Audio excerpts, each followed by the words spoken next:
The year is 1942.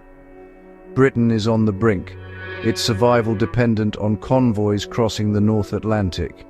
German U-boats, hunting in wolf packs, are sinking Allied ships at an alarming rate. The Royal Navy is stretched thin, and the mid-Atlantic gap leaves convoys exposed far from air cover. More aircraft carriers are needed, but steel is scarce and time is short. Britain faces starvation and defeat unless a radical solution is found. The call goes out for new ideas, no matter how strange. In this desperate moment, the stage is set for one of the most bizarre engineering projects in military history. The answer, some believe, lies not in steel but in ice. Britain needs a floating fortress, massive, unsinkable, and built from something other than steel. The fate of the war hangs in the balance. A miracle is needed, and that miracle will come from an unlikely mind. The war demands innovation born from necessity. The Admiralty is forced to consider ideas once thought impossible. The world is about to witness a proposal as eccentric as it is revolutionary. Enter Geoffrey Pike, an inventor, journalist, and eccentric genius. Pike, working for combined operations, was known for wild schemes, but also flashes of brilliance. He saw the U-boat problem and imagined a solution in ice, not steel. Natural icebergs were too brittle, so Pike experimented. By mixing wood pulp with water before freezing, he created pykrete, a super ice, strong and slow to melt. Pike's idea caught the attention of Lord Mountbatten, and Project Habakkuk was born. The plan: build gigantic aircraft carriers out of pykrete. In the desperate days of 1942, even the wildest ideas were given a chance.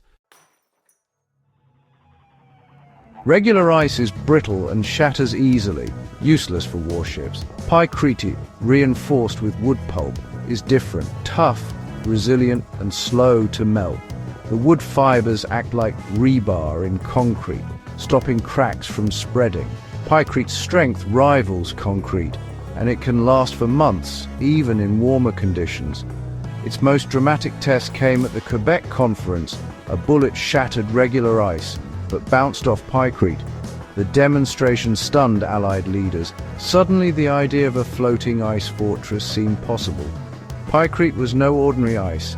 It was a material fit for war. The Allies had a new weapon, born from desperation and ingenuity. The next step: build a prototype. The prototype was built in secret on Patricia Lake, deep in the Canadian Rockies. A small team constructed a massive pykrete block, kept frozen with refrigeration units. The prototype floated perfectly and resisted melting, even as spring thawed the lake. The experiment proved a pykrete ship could work. Plans for the full-sized HMS Habakkuk were ambitious. 2,000 feet long, 40 feet thick, carrying 200 aircraft. For a moment it seemed a fleet of ice carriers would change the war. The frozen block on Patricia Lake was a leap of imagination, but reality would soon catch up. Despite early success, Project Habakkuk was doomed by scale and shifting priorities. Building a giant pykrete carrier required vast resources and manpower, costing as much as conventional ships.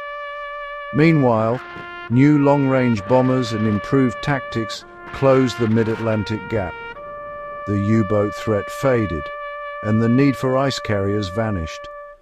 Technical challenges, steering, repairs, and massive refrigeration remained unsolved. The project was quietly abandoned. The Patricia Lake prototype was left to melt away. The most ambitious naval project of the war ended not with a bang, but a thaw. All that remained was a story and a lesson in innovation. Project Habakkuk may have melted away, but its legacy endures.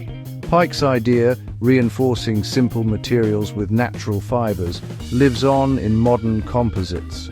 Today, scientists create super-strong materials like superwood using similar principles. These innovations are sustainable, echoing Pike's wartime ingenuity. Habakkuk teaches us that desperate times spark extraordinary ideas. The story of the ice ship is a testament to human creativity and the power of asking, what if? Sometimes the wildest ideas leave the deepest mark.